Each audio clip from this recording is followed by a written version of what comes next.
certo? Então vamos lá. Ah, a angústia aparece então aqui, ó. A angústia aparece então como reação à falta do objeto. E duas analogias se nos apresentam.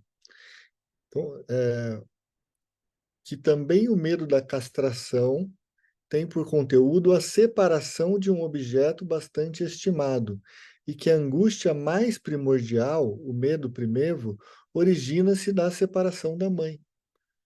Mas olha que interessante aqui, ele fazer uma aproximação entre a angústia de castração e a angústia de separação da mãe. Eu queria que vocês tivessem isso muito claro, né? Porque, bom, ele mostra, né, como que todas as neuroses, no final das contas, você tem por trás, né, uma angústia de castração. Agora, essa angústia de castração, muitas vezes, se desdobra em uma angústia de abandono, né? Que é, não é, uma angústia mais primeva. Tá certo?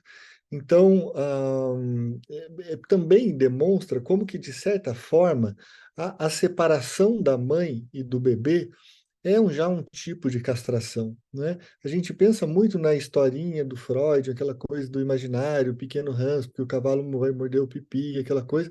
Mas vamos pensar que aqui você tem, assim, uma metáfora para uma série de frustrações, a onipotência do bebê, desse bebê que alucina a mãe, e essas frustrações são, de certa forma, castradoras, tá certo? Então, tudo que vai contra a onipotência do bebê, né, é castrador, e isso que é castrador coloca, então, o sujeito em contato com o princípio de realidade. Pode ser? Vamos lá. Alguém teria outra visão sobre isso? Aqui eu tô passando a maneira como eu enxergo esse trecho, né? Mas vocês fiquem muito à vontade. Então, continuando. Outra reflexão nos conduz além dessa ênfase na perda do objeto. Se o bebê exige ter a percepção da mãe, isso ocorre porque sabe por experiência que ela satisfaz rapidamente todas as suas necessidades. A situação que ele avalia como perigosa, contra a qual deseja estar garantido, é a da insatisfação, do aumento da tensão gerada pela necessidade, diante da qual é impotente. E aí aqui é bem importante a gente falar o seguinte, bom, tem o princípio do prazer, que é justamente o relaxamento da tensão, certo?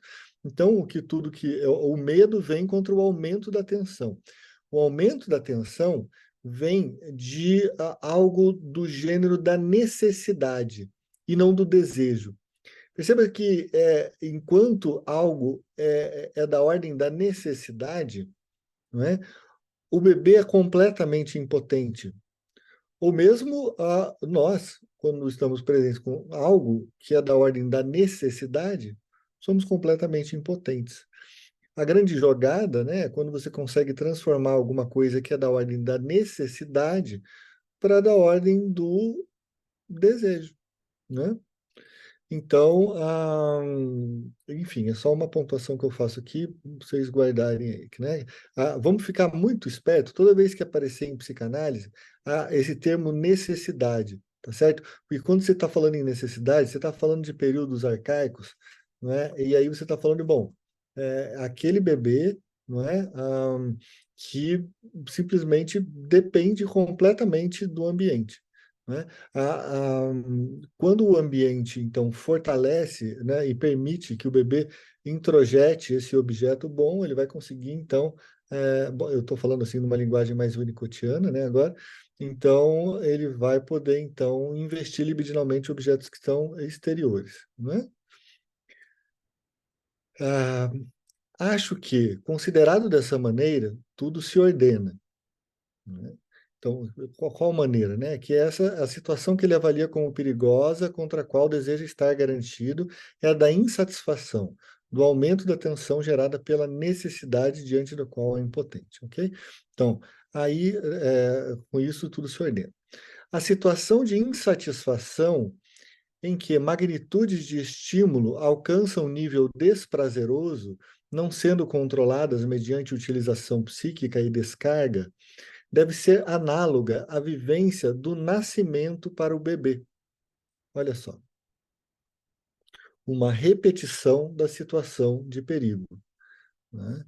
Comum a ambas é a perturbação econômica gerada pelo aumento das magnitudes do estímulo a pedir solução, sendo esse fator, portanto, o autêntico núcleo do perigo.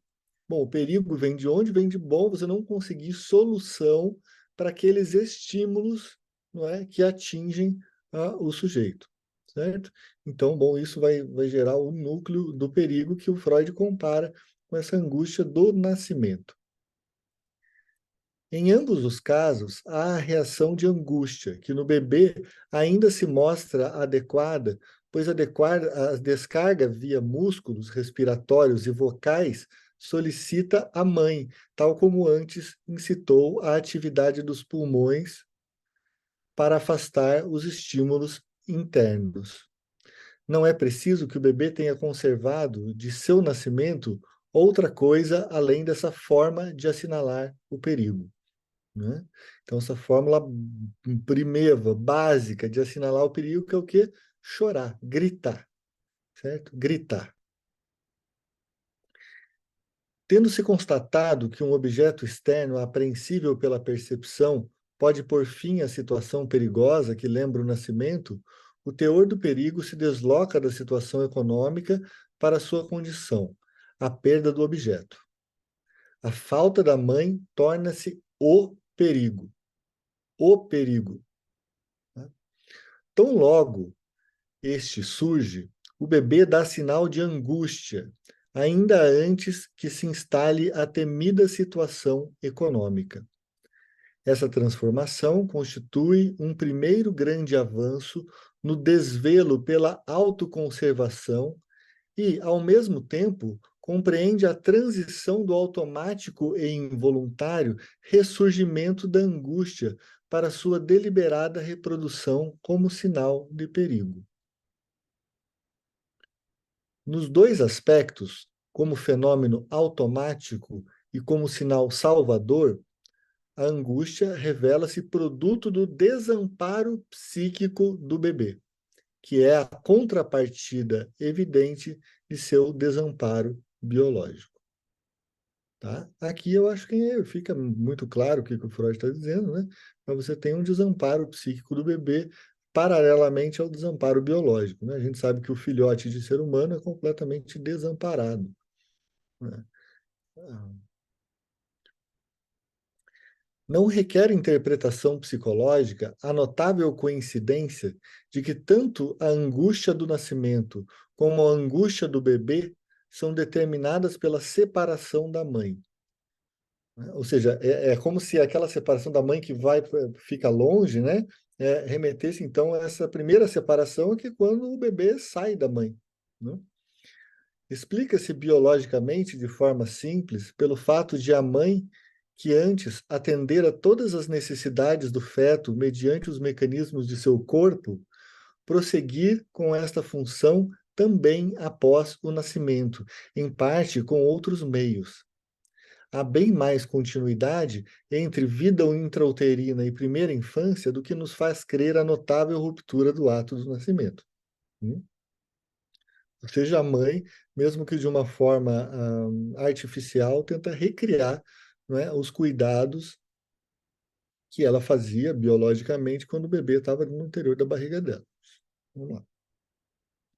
O objeto psíquico materno substitui para a criança a situação biológica do feto. Então, isso aqui é importante. O objeto psíquico materno substitui para a criança a situação biológica do feto. Aqui a gente está pensando numa espécie de introjeção, que o Ferenczi vai trabalhar muito, sabe? A ideia da introjeção, e aí desse objeto psíquico materno, né? Porque o bebê, enquanto ele ainda não é capaz de significar o mundo, ele depende de um ego auxiliar. Esse ego auxiliar vai ser justamente o da mãe, né? Que vai fazer a interação dele com o mundo, né? Então, é importante perceber que esse objeto psíquico materno precisa se criar. Por isso que a criança mal acolhida, né, nos termos do Ferenczi também, vai ter problemas, né? A criança mal acolhida vai ter problemas. Mas não devemos esquecer que na vida intrauterina a mãe não era um objeto, que naquele tempo não havia objetos. Percebe? Então a criação do objeto é uma espécie, não é, justamente de simbolização. É quando você cria a mãe na falta da mãe. Né? E a mãe passa a existir, então, no seu interior. Ok? É fácil ver que, nesse contexto, não há espaço para a abreação do trauma do nascimento. O que seria a abreação do trauma do nascimento? Abreação, alguém? Abreação, o Freud usa como liberação dessa tensão, não é? Que é gerada justamente por um recalcamento, né? Por um afeto que não conseguiria ser liberado. Então, através da análise, né, do movimento assim, até catártico, você consegue chegar e liberar através das palavras o afeto que estava então circulando e causando angústia. Né? Então, assim, bom, o bebê ele não tem meios, não é, para fazer essa abreação, que seria essa liberação do afeto através das palavras, né? Para falar do seu trauma do nascimento, né? E que não é possível achar outra função da angústia que não a de sinal para evitar a situação de perigo. Então vejam só, não é que a angústia seja já a situação de perigo, não é? Ela é um sinal para apontar a situação de perigo. Continuando. Mas a perda do objeto como condição da angústia tem alcance maior. Também a forma seguinte da angústia, o medo da castração, que aparece na fase fálica, é uma angústia de separação ligada à mesma condição. Importantíssimo, gente. Então quer dizer o quê? Você tem uma angústia, que é a angústia do nascimento, né? Aquela primeira coisa que, bom, estou separado da mãe, né? E aí ele fala que, bom, na fase fálica isso meio que se repete, né? Meio que se repete porque a angústia de castração não deixa de ser também uma angústia de separação, né? A angústia de separação de quê? Do falo. Né? Agora, essa separação do falo, a gente precisa considerar o que ela vai ter de especificidade. Né? Porque nesse momento, então, a criança ela já está às voltas, não é? Com as questões do poder. Então, por exemplo, ele é pequeno, o pai é grande. Não é? Pense na história do pequeno Hans. Né? Então, quer dizer, é, o grande medo do pequeno Hans, e que daí despertava angústia, era qual? Era que o pai resolvesse retaliá-lo, né? Pelos sentimentos ruins e agressivos que ele tinha em relação ao pai. Né? Esse pai grande, ou seja, então é como se então a angústia de castração tivesse sempre a ver com o confronto com esse outro que é um outro muito maior, muito mais potente do que eu. Né? É a angústia do encontro com o pai. Ou a gente poderia talvez falar em outros termos, seria a angústia do encontro com a cultura. Ou a gente poderia falar de uma outra forma, a angústia do encontro com o simbólico, aquela angústia que então tem a ver com a formação do simbólico. Tá bem? Então, nela, o perigo é a separação do genital. Um raciocínio que parece inteiramente justificado, Ferenczi nos permite notar uma clara linha relacionando este e os conteúdos anteriores da situação de perigo.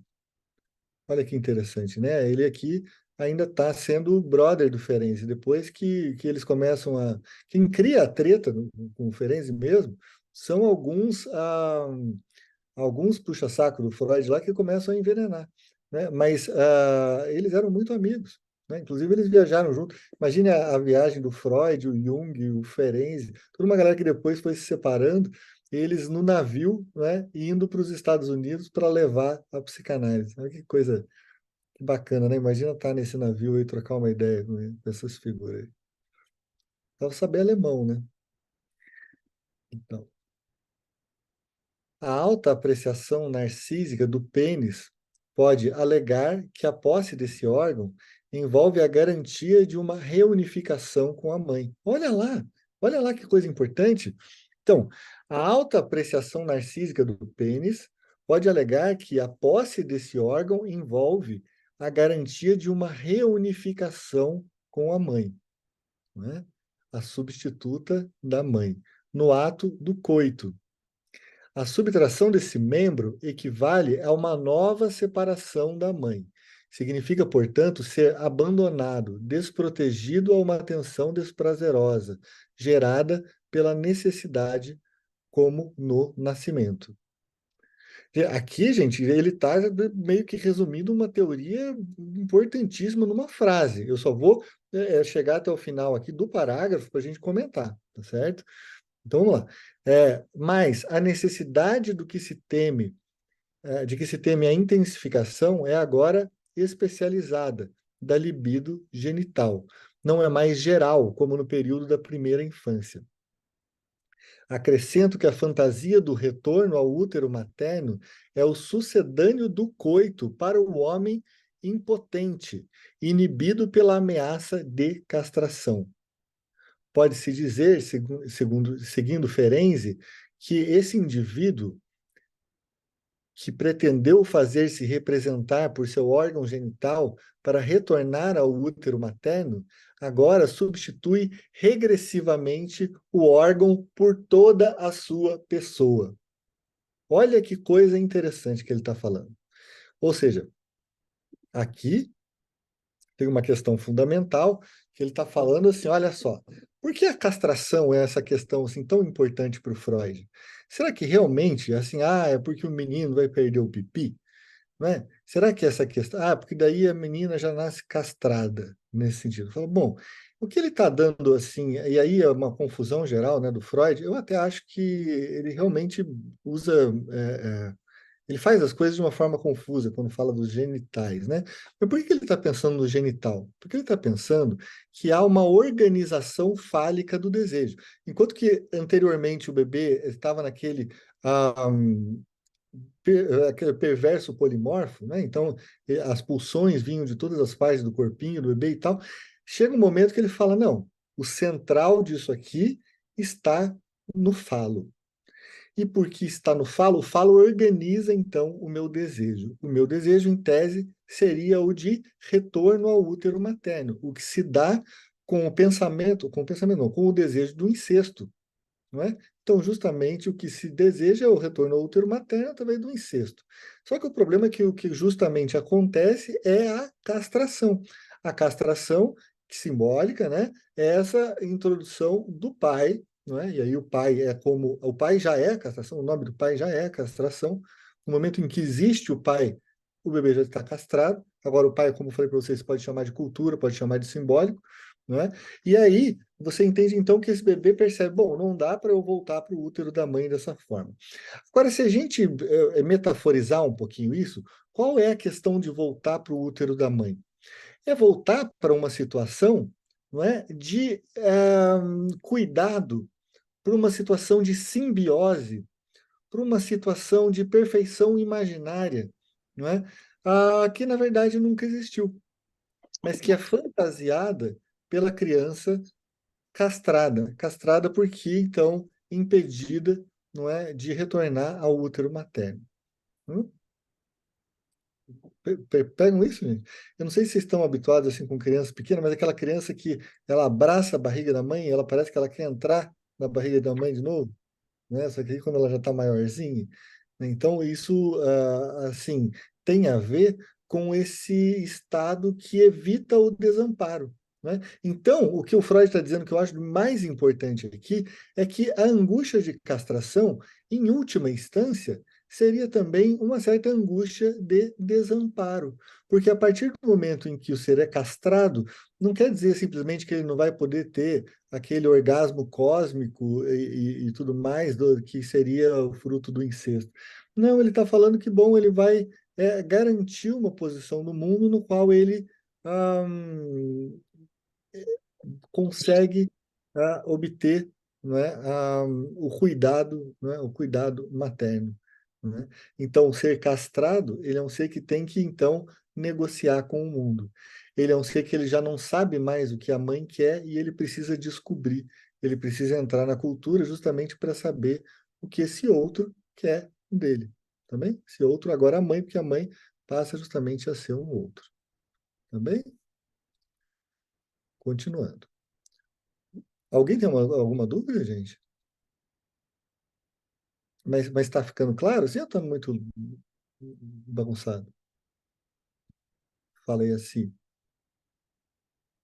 Na verdade, eu hoje estava lendo o Manifesto Antimaternalista da Maria Conelli, Aham, e ela falou uma coisa muito legal, e eu estava agora relacionando com esses dois momentos da angústia, né? A angústia do nascimento, né?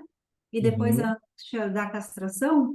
isso. E são dois momentos em que o bebê, ele se dá com os limites, né? Pela primeira vez na vida, ele sente os limites, porque ele não está mais dentro do útero, então ele não sabe que ele tem um corpo, mas de repente ele sente frio, Isso. né? Tem fome, e então essa é a primeira angústia, e depois a segunda angústia, que ela é aquela imposta pelos limites, né, do grande outro. Então foi só uma conexão que eu achei muito legal ter encontrado nesse texto, que na primeira vez que eu li eu não tinha feito. Só É isso. muito bacana, muito bacana. É isso mesmo, é exatamente isso. Então aqui a gente pega algumas coisas, gente. Veja, é interessante, eu gosto muito do Inibição, Sintoma e Angústia, porque ele traz algumas coisas que parece que vão ficando mais claras, sabe?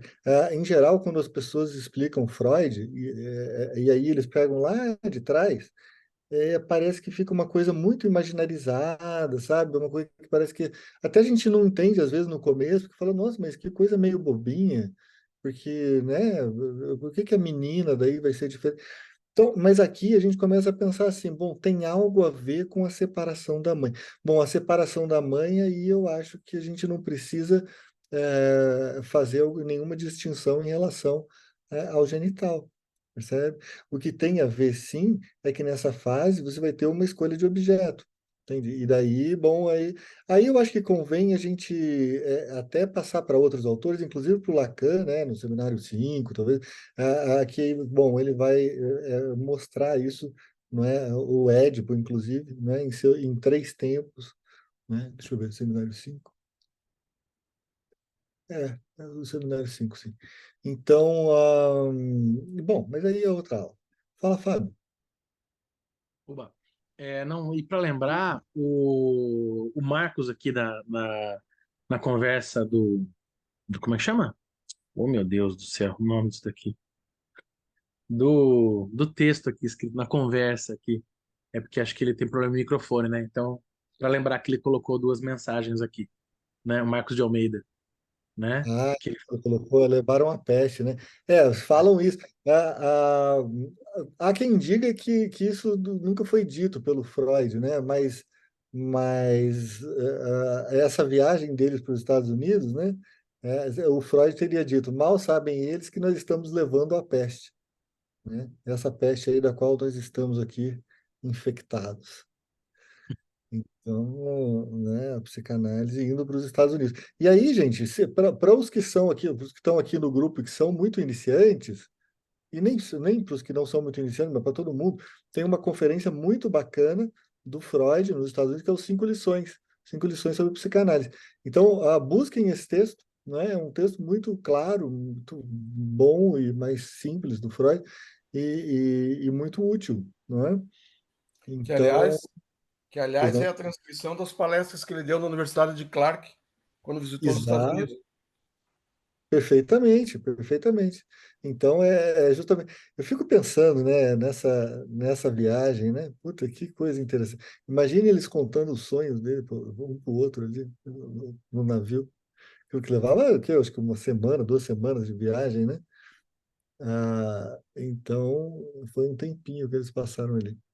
Passaram por cima de onde, alguns anos depois, ia afundar o Titanic, né?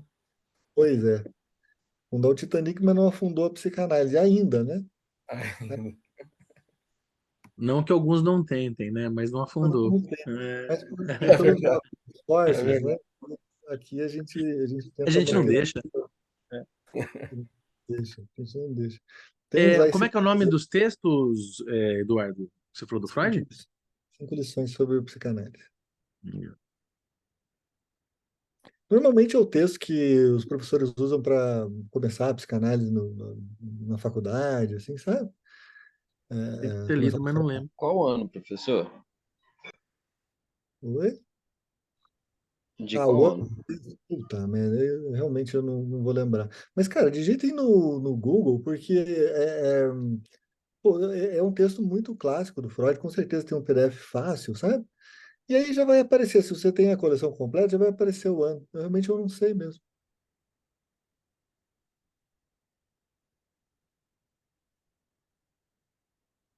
1910. 10. 1910, é. Então Que ele tem tá no. tá no 11, volume 11 das edições completas da Imago, né? Edições standard.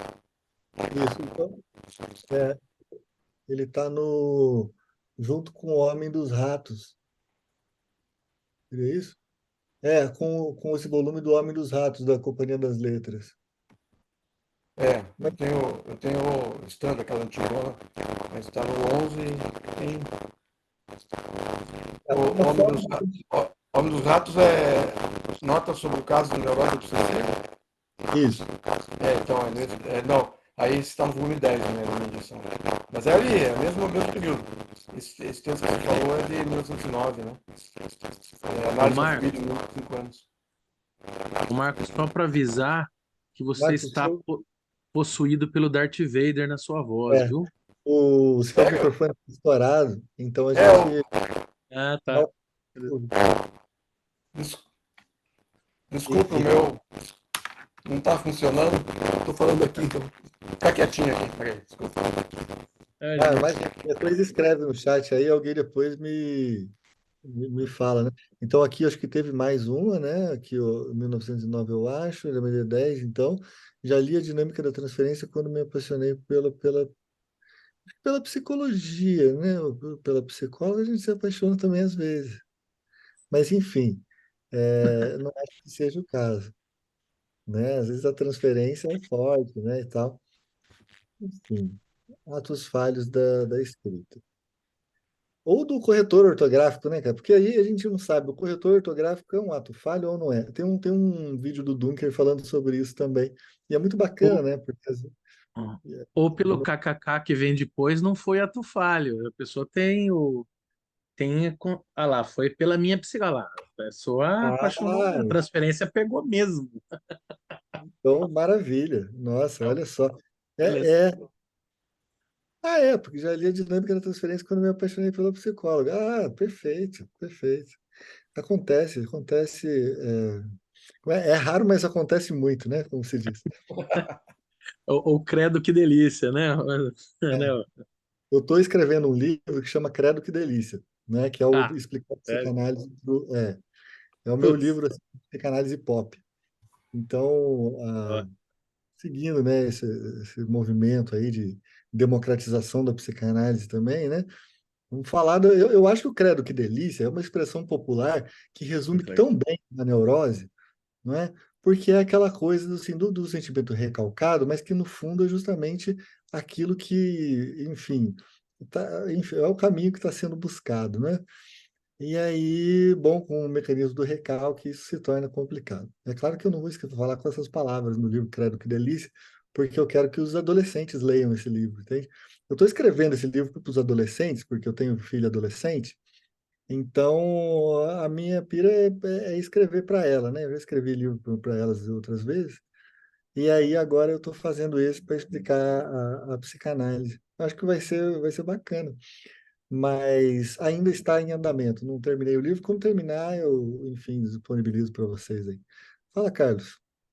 Lance logo, credo, que delícia, porque essa expressão tá na boca de muito psicanalista aí que transmite, enfim, né? Então, procure Pois se é, antecipar, que é um nome muito bom.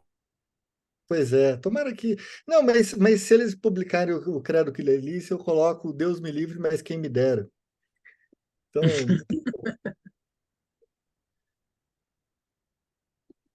Vamos lá, gente, desculpa a brincadeira. E, aliás, por que desculpa a brincadeira, né? Brincadeira é bom. Vamos, então, continuar nosso texto aí também. Os progressos no desenvolvimento da criança, sua crescente independência, a mais clara diferenciação de seu aparelho psíquico em várias instâncias, o surgimento de novas necessidades não podem deixar de influir sobre o conteúdo da situação de perigo. Acompanhamos a mudança desta perda de objeto materno, a castração, e vemos que o passo seguinte é ocasionado pelo poder do supereu. Com a impessoalização da instância parental, da qual se temia a castração, o perigo se torna mais indeterminado. E aqui vem uma coisa importantíssima. Então, o pai já não é mais o pai, o pai é bom aquilo que vem de fora e é impessoal, não é? Então, esse aspecto do pai imaginarizado, não é, já não é mais o que se teme da castração. A castração vem do que, bom, a gente podia chamar pelo Lacan, talvez do grande outro, certo? Porque aí você tem um pai impessoalizado, entende? Ele é um significante, veja, ele é um significante aberto. Então é interessante essa ideia de significante aberto, porque ele pode comportar muitos significados, qualquer tipo de significado, né? Esse significante do nome do pai. Né? Então qualquer coisa pode ser uma coisa castradora, né? Desde que faça parte dessa dinâmica na cultura, né? Então, com a impessoalização da instância parental, da qual se temia a castração, o perigo se torna mais indeterminado. A angústia da castração evolui para a angústia de consciência e angústia social. Agora, não é tão fácil dizer o que a angústia teme. E aí, gente, pensem nos casos de fobia social. Fobia social, você tem medo de quê? Da castração. Mas da castração por esse outro que é um outro impessoalizado, certo? Então, acho importante, né? Vamos. A fórmula separação-exclusão da horda diz respeito somente àquela porção ulterior do supereu, que se desenvolveu apoiando-se em modelos sociais, não ao núcleo do supereu, que corresponde à instância parental introjetada. Importante. Ele está dizendo, então, aqui que existe uma fórmula, né, que diz respeito à porção ulterior do supereu. Né? Essa porção ulterior seria diferente, então, ao núcleo do supereu, porque o núcleo do supereu surgiria, né, nesse momento do eu ideal, ou seja, no momento ainda imaginarizado. Então, o que acontece? Esse supereu, que é um supereu que vem dos pais, mas dos pais imaginarizados, ou seja, dos pais que falam do discurso, das palavras dos pais, né? E aí, em certo momento, essa castração já não é mais temida em relação aos pais, mas é temida em relação à sociedade, porque a sociedade, ela encarna, não é? É como se a sociedade agora encarna esse pai da horda primeva, não é? Então, é o líder da horda primeva. Expresso de maneira mais geral, é a raiva, o castigo do supereu, a perda do amor deste, que o eu avalia como perigo e a que responde como o sinal da angústia, de angústia. Né? Pareceu-me que a variante final dessa angústia ante o supereu é a angústia diante da morte, pela vida, o medo da projeção do supereu nos poderes do destino. Gente, olha que importante é isso aqui. Não é? Então, veja só, por que a pessoa lança um sinal de angústia? Ela lança um sinal, o eu lança um sinal de angústia porque ele tem essa dobra do eu, que é justamente o supereu, não é? Esse supereu que num primeiro momento é alimentado assim pelos ditos dos pais, né? Mas que num segundo momento é pelos ditos assim do social, né? Esse supereu então que é introjetado pela criança, pelo bebê, e aí posteriormente então é justamente a parte do eu, não é? Que julga aquilo como um sinal de perigo e faz lançar, porque o eu lança, então, um sinal de angústia, né? O eu lança um sinal de angústia fazendo um contra-investimento, né, sobre um objeto que precisa ser, um objeto não, uma representação que precisa ser recalcada, certo? Então, essa representação acaba sendo recalcada porque o eu tem medo de ferir justamente o supereu. Mas ele tem medo de ferir o supereu por quê? Porque o supereu é a representação em primeira linha, no seu núcleo, né, dos pais e num desdobramento dele, do social. Né? Só que o supereu acaba funcionando de uma forma completamente sádica contra o eu, em muitos casos. Né? Então, o que se precisa justamente em análise, acaba havendo, né, um pouco naturalmente esse abrandamento do superior quando ele é muito severo. Né? Ah, mas eu achei importante de pontuar isso aqui. Né? Talvez vocês queiram comentar alguma coisa, eu acho que é um lugar bacana. Então vamos lá. Uma vez atribuí certo valor à explicação de que o investimento retirado no curso da repressão é que seria utilizado para a descarga da angústia. Então vamos lá. Importante isso. Ele está substituindo a teoria da angústia dele, tá? Então por isso que essas partes são importantes. Uma vez atribuí certo valor à explicação de que o investimento retirado no curso da repressão é que seria utilizado para a descarga da angústia. O que ele está falando é o seguinte: ah, você tem um pensamento, por exemplo, eu vou matar meu pai.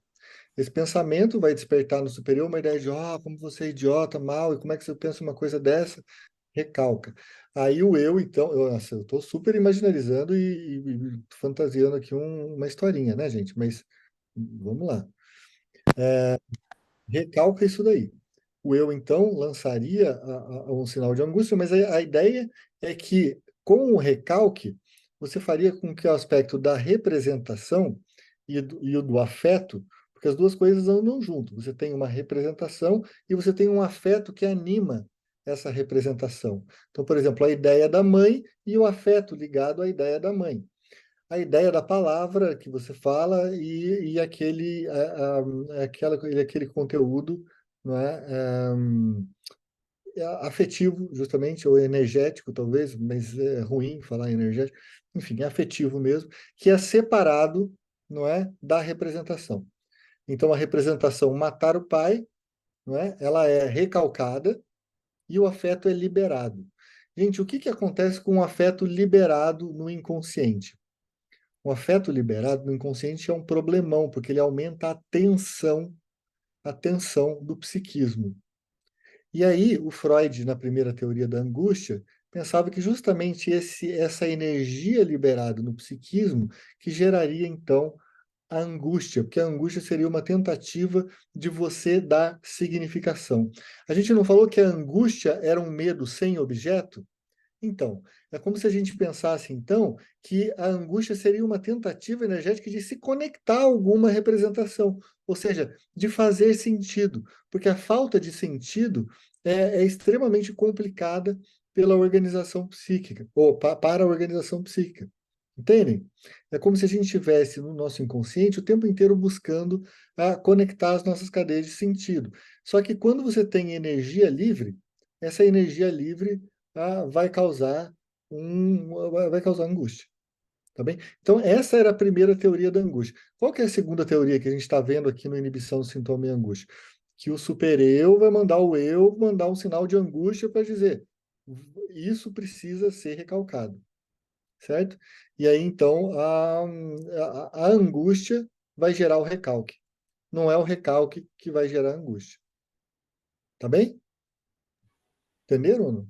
É importante. Então, show de bola. Oi, boa Hoje, noite. boa noite. Eu queria só entender a questão da angústia no sentido de quando isso volta para o corpo.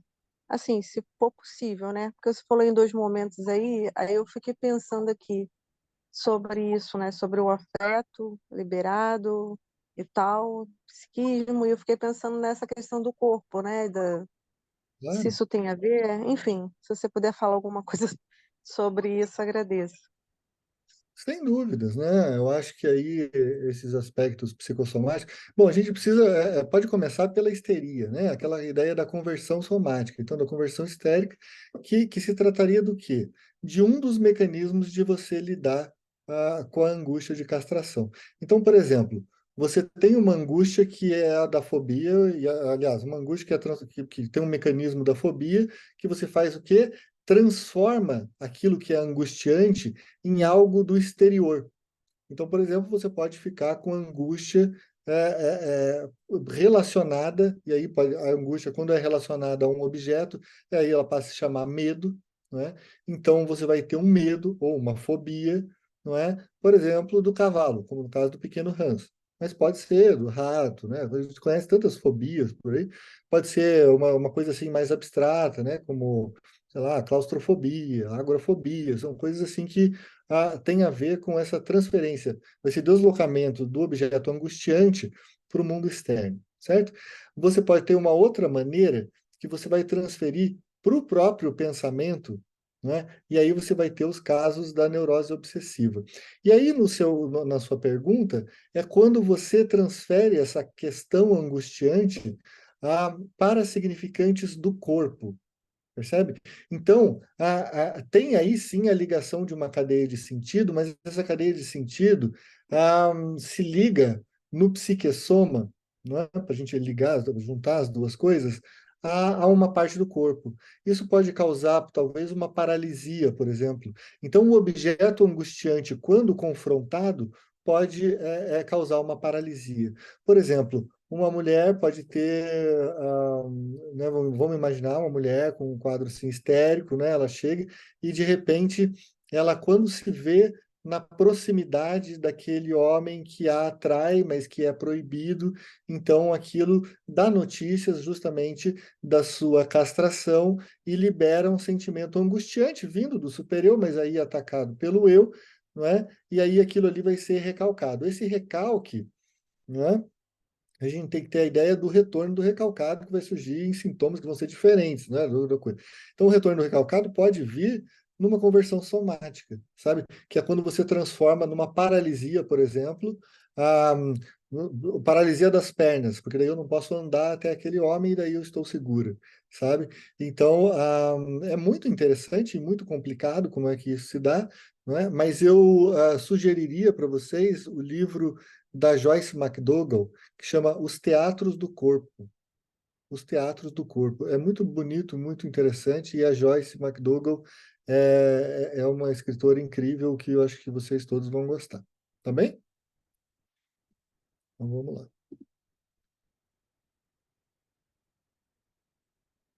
Ih, eu parei? Travei?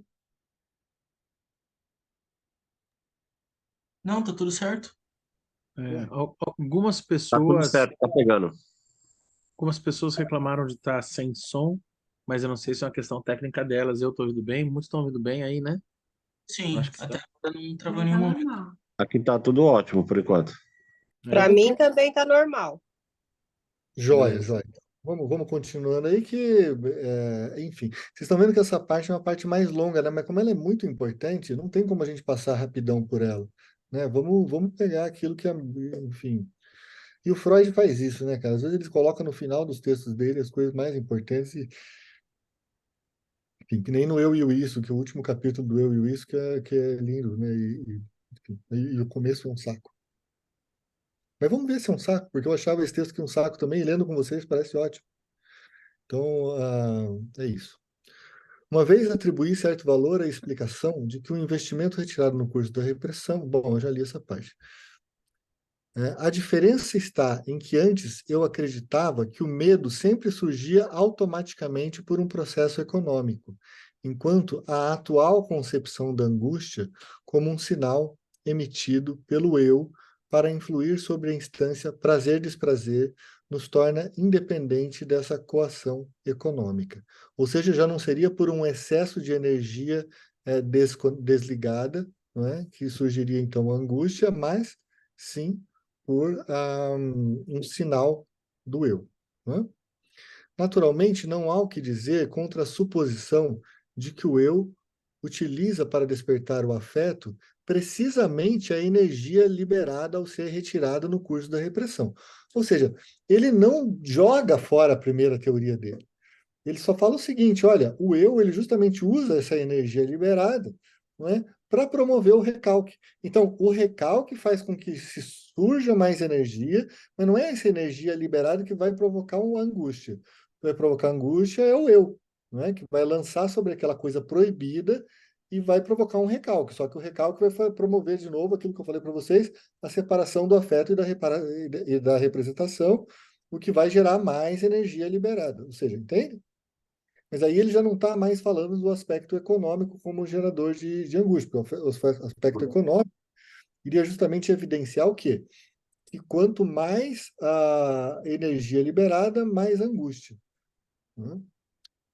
E aqui ele está falando, não, a questão é que o eu tem uma estruturação tal que ele se aproveita, ele se utiliza dessa energia liberada para dar um sinal de angústia, não é? Para que aquilo não passe ao consciente. Ok? Não se torne consciente. Outra tese que lancei precisa ser examinada à luz dessa nova concepção. Trata-se da afirmação de que o eu é propriamente a sede da angústia. Acho que ela se mostrará correta. De fato, não temos motivos para atribuir ao supereu qualquer manifestação de angústia. Quando se fala de angústia do id, porém, não há o que contradizer. Deve-se apenas corrigir uma expressão canhestra. A angústia é um estado afetivo que naturalmente pode ser sentido apenas pelo eu. O id não pode ter angústia como o eu. Não é uma organização. Não pode julgar situações de perigo. Por outro lado, ocorre frequentemente que no id se preparem ou se realizem processos que induzem o eu à geração de angústia. E não esqueçam, gente, que o Freud ele trata o eu como uma diferenciação do id. Né? Ou seja, é essa parte do id em contato com o exterior que se organiza de determinadas formas. Então, essa forma organizada é já capaz de julgar se algo é perigoso ou não. Então, ele diz, bom, só pode ser o eu quem vai julgar se algo é perigoso ou não. Tá bem? Porque, bom, só que o que ele fala não é tão errado você falar que a angústia vem do id, certo? Mas, por quê? Porque, bom, o eu seria um desdobramento do id, tá? De fato, provavelmente as primeiríssimas repressões e também a maioria daquelas posteriores são motivadas por tal angústia do eu em relação a determinados processos do id. Nisso temos boas razões para novamente distinguir entre dois casos. Aquele em que algo sucede no id que ativa uma das situações de perigo para o eu, assim levando a dar sinal de angústia para que haja inibição. E o outro caso em que se produz no id a situação análoga ao trauma do nascimento, ao qual automaticamente se chega à reação de angústia. Complicadinho? Complicado. Complicado. Então vamos lá. Vamos devagar. Sem problemas. Temos boas razões para novamente distinguir entre dois casos. Aquele em que algo sucede no id, não é? Que ativa uma das situações de perigo para o eu. Ou seja, algo que acontece, Paulo, internamente. Não é? Algo que acontece no interior do psiquismo. Não é? E que precisa, então, ele dar sinal ao eu de que, bom, esse pensamento que eu estou tendo, esse desejo que eu estou tendo, essa coisa que eu estou tendo, isso invoca a organização do eu e diz, bom, isso é inapropriado, isso precisa ser recalcado, tá? E aí o eu lança um sinal de angústia, e aí acontece um recalque. E essa coisa que vem de dentro da gente, e que é um pensamento tenebroso para o eu, vai ficar o quê? Vai ficar no inconsciente, percebe? Só que essa representação vai ficar no inconsciente, ou seja, a ideia de matar o pai vai ficar no inconsciente, mas a agressividade que estava ligada a essa ideia vai ficar solta. vai ficar solta. Tá bem? Então, entende isso? Quando há o recalque, você tem então uma separação entre a ideia de matar o pai e a agressividade necessária para matar o pai. Né? Ele faz essa separação. Então você vai ter uma representação, né, que vai ser recalcada, e você vai ter uma energia circulante de uma forma mais livre. Entende? Essa energia... Freud fala no texto A Repressão de que no recalque, porque esse recalque é representação pulsional. O afeto não é recalcado. Né? Isso.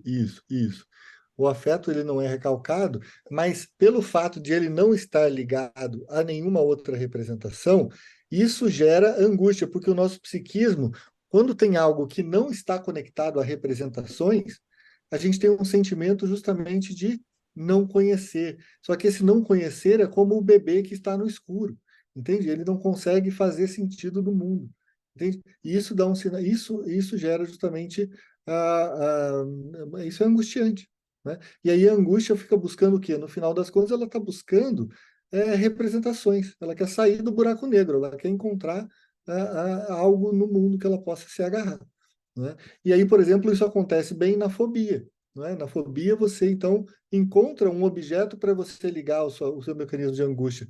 Aí você fala, eu tenho medo de aranha. Ah, bom, tenho medo de aranha. Mas aí medo de aranha já é muito mais interessante para o psiquismo do que uma angústia generalizada. Certo? Fábio. Chat, eu não lembrava o nome, né? Tá escrito aqui. Melquisedeque, do chat, pergunta: a libido insatisfeita se torna angústia? Gostei da pergunta. Sim. Né?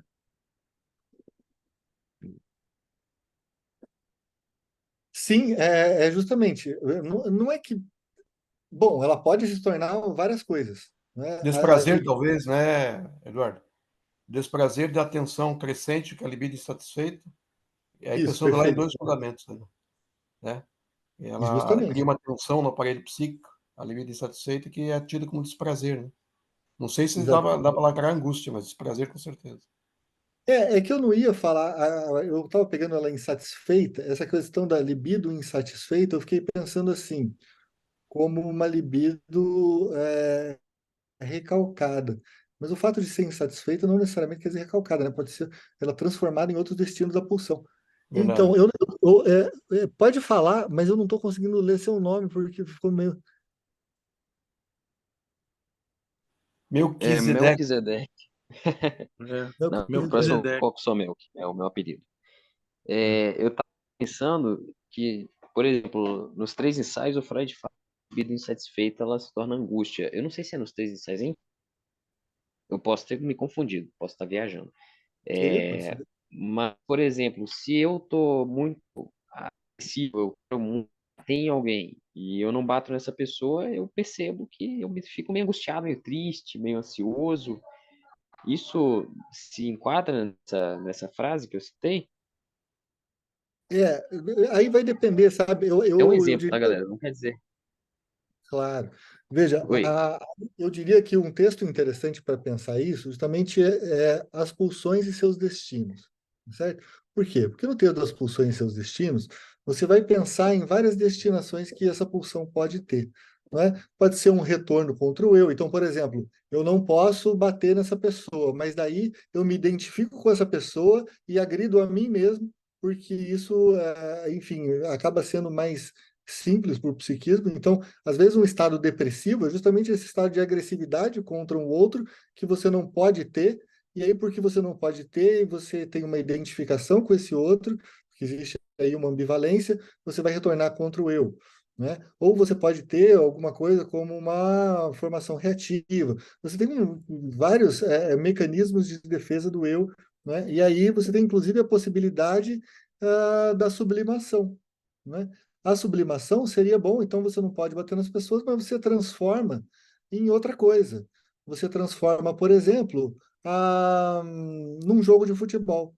Então você demonstra, você exprime aquele seu afeto agressivo, né, através, eu não sei se poderia chamar de expressão isso, mas enfim, você descarrega esse afeto agressivo de uma forma sublimada. Seja, por exemplo, num jogo. Né, num jogo. E aí, bom, é o melhor destino das pulsões, né? Porque, como diz o O Freud, que né, pode, a única. Como diz o o Freud, que né, é a pode, única. Oi? oi, Pode falar. é só um exemplo, que não pode se tornar aquela formação reativa de tipo assim, a pessoa é agressiva demais, e aí o Né? inverso dessa agressividade é ela tentar ser excessivamente carinhosa, mas a gente percebe que naquele sorriso ali tem um fundo de ódio, né? Isso faz Tem. sentido? Faz todo sentido. Sempre tem uma falsidadezinha ali, né? Mas é uma falsidadezinha que é inconsciente, a pessoa não sabe, ela acha que ela gosta mesmo, né? E é interessante. Outro Aparece com. destino, outro destino da pulsão é o retorno, que está escrito lá em Pulsões e Destinos, é o retorno ao seu próprio self, né? Então a pessoa Isso, pode somatizar isso. ela pode se tornar deprimida, né? A depressão, ela Deprimida, é um caso justamente disso, né? Justamente. Então, o Paulo fala, a angústia informa sobre a representação reprimida. Mais ou menos, né? Bom, então, a angústia. Peraí, deixa eu pensar o que você está falando aqui. A angústia informa sobre a representação reprimida. Não é a representação já reprimida, é a representação que precisa ser reprimida, entende? Então, aquela representação seria o quê? A ideia é, eu queria, assim, ter uma relação sexual com a irmã. Mas não pode, Deus o livre. Então, o que que você tem? Um sinal de angústia, né, lançado pelo eu, que vai fazer com que com aquela representação seja reprimida, tá? Que ela seja recalcada, para usar o termo melhor. Tá Você bem? me ouve, Eduardo, agora? Daquele jeitão do seu áudio aí, né? Mas não tem Eu acho que eu tenho problema. que botar o microfone mesmo. Eu tirei o fone aqui para ver se era o fone de ouvido que estava atrapalhando, mas deixa quieto. Mas hoje eu acho que está melhor. É só você falar assim, um pouco mais longe do negócio que aí não estoura. Fala aí. Assim fica bom? Fica melhor. Fica.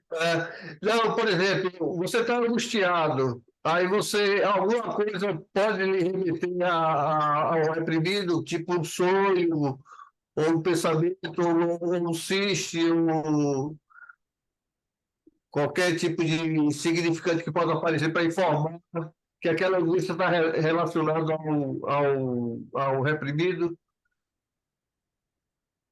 Então, olha aí, ó, a sombra do. Peraí, só um pouquinho. É isso. Paulo, a questão é que a angústia, ela não quer dizer nada. A angústia, ela não tem objeto, percebe? Ela não está ligada à representação mais. Entende? Então, algo sim foi reprimido, né? Mas a questão é que você precisa entender qual é o destino que vai tomar. ah, Enfim, tem o aspecto do afeto, que vai para um lado, e o aspecto da representação, que vai ser recalcada. Essa representação recalcada, ela vai se conectar a cadeias de significantes, e aí o retorno do recalcado vai aparecer justamente através de um significante que, através de uma longa cadeia de associação, não é? Tem, então, eu ia falar, Marcos, que esse é do luto e melancolia, eu ia dizer, eu não vou comentar isso porque vai ser o próximo texto. Desculpa, Paulo. Então, mas é isso, eu não sei se você quiser, reformula aí que a gente. Porque eu meio que me perco no personagem às vezes aqui. Não, eu compreendi, eu compreendi. A angústia não tem objeto, mas o afeto vai se desdobrar em significantes, e aí pode informar sobre o reprimido. Entendi, Isso, entendi. isso mesmo. Pô, falou melhor É. do que eu. É isso. Eu Você colocou uma sintetizei frase que só. eu estava me enrolando para explicar aqui. É, Perfeitamente, Paulo. é, certo. Ganhou uma estrelinha do professor. Legal. Não, mas eu só sintetizei, né? Muito bacana, é isso É. mesmo. Capacidade de síntese, isso é importante. Então vamos lá. Eu acho que está aqui nesse início, temos boas razões para novamente distinguir entre dois casos. Pessoal, já deu o nosso tempo. Eu não sei se vocês. Deixa eu ver. Ixi, não, tem uma infinidade para baixo ainda, mas eu não sei, eu estou tranquilo. Eu vou respeitar o horário lá, gente, senão vai ter gente que vai reclamar que eu estou passando aqui, e aí é ruim. Mas eu estou, enfim, os grupos de leitura são de 1 hora, né? Pessoal, obrigado. Obrigado vocês aí, ó. Então. Obrigado. Obrigado a você. Obrigado, Valeu, gente. Eduardo. Obrigado Valeu. demais, Obrigada. velho. Boa Bom noite. descanso, Obrigada. pessoal. Até mais. Bem, Gente, até mais. falou. Gratidão, prof. Obrigado. Boa noite. Boa noite. Boa noite, Obrigada, professor. boa Obrigado. noite. Obrigada. Tchau, tchau.